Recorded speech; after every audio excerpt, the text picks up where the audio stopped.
Hello friends, welcome back. कैसे हो आप सब? आई होप आप सब अच्छे होंगे और आप सबकी पढ़ाई भी अच्छी चल रही होगी। तो प्यारे विद्यार्थियों, आज की इस क्लास में हम प्रखर हिंदी कार्य पुस्तिका कक्षा 8 के आकलन पत्र 4 को सॉल्व करना सीखेंगे।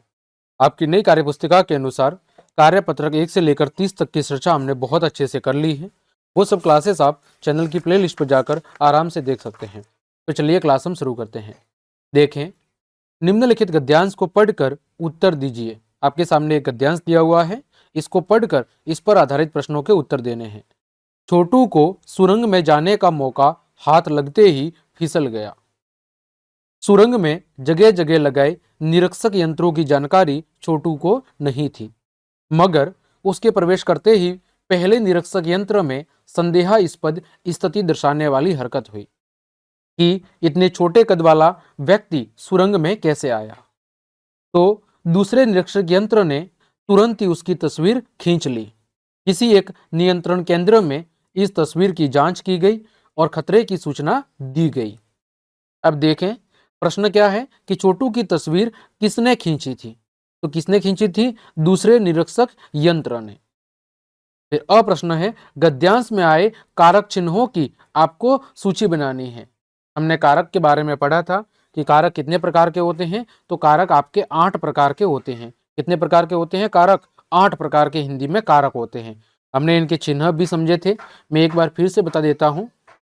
जैसे हमने देखा था, कर्ता ने, कर्म को, फिर करण से द्वारा, करण से द्वारा, फिर हमने देखा था कि संप्रदान के लिए, संप्रदान के लिए, अपादान, अपादान से अलग होने के अर्थ में, अपादान से अलग होने के अर्थ में।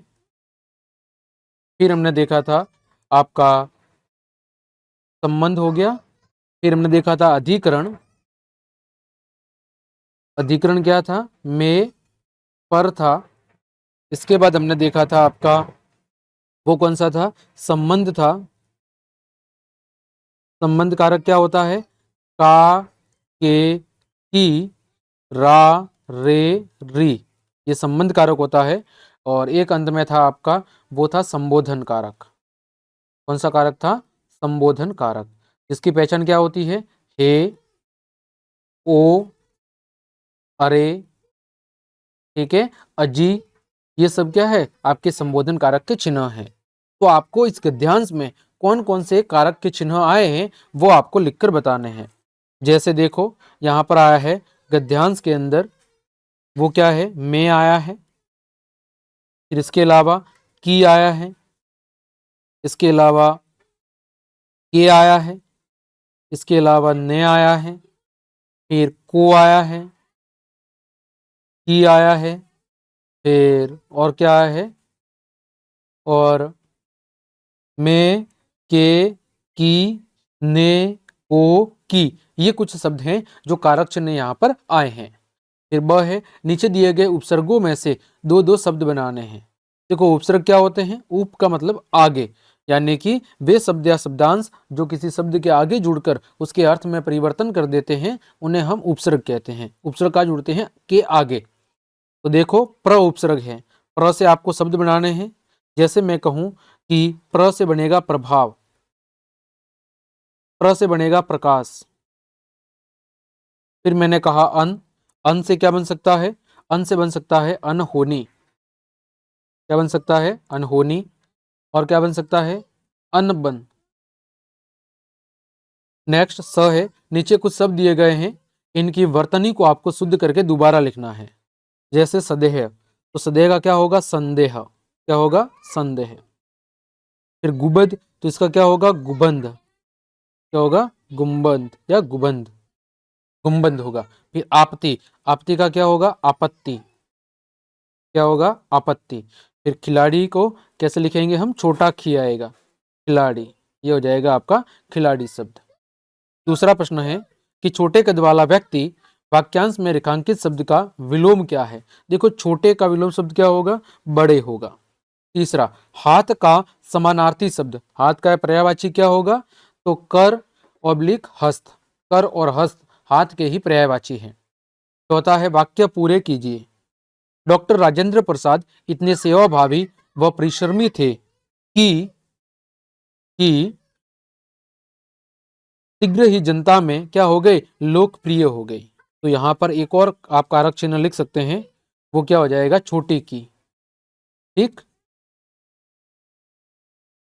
छोटी की हमने लिख दिया था, को के की, है ना, मैं की के, फिर ने को की के, ये सब आपके कारक चिन्ह थे। ठीक है, वह है गांधी जी के साथ असहयोग आंदोलन में कूदे। निरीक्षक यंत्रों की जानकारी छोटू को नहीं थी। फिर नियंत्रण केंद्र में इस तस्वीर की जांच की गई। पांचवा देखो, मौका हाथ से फिसल जाना। मुहावरे का अर्थ बताते हुए आपको वाक्य में प्रयोग करना है। तो देखो अर्थ क्या होता है, इसका मतलब होता है मौका हाथ से फिसल जाना या चूक जाना। इसका मतलब होता है किसी अवसर का चूक जाना। इसका चूक जाना, अवसर चूक जाना। ठीक है, अब बात करूं मैं इसके वाक्य प्रयोग की, तो लिखेंगे कि राज के हाथ से इस बार नौकरी पाने का मौका फिसल गया। नौकरी पाने का मौका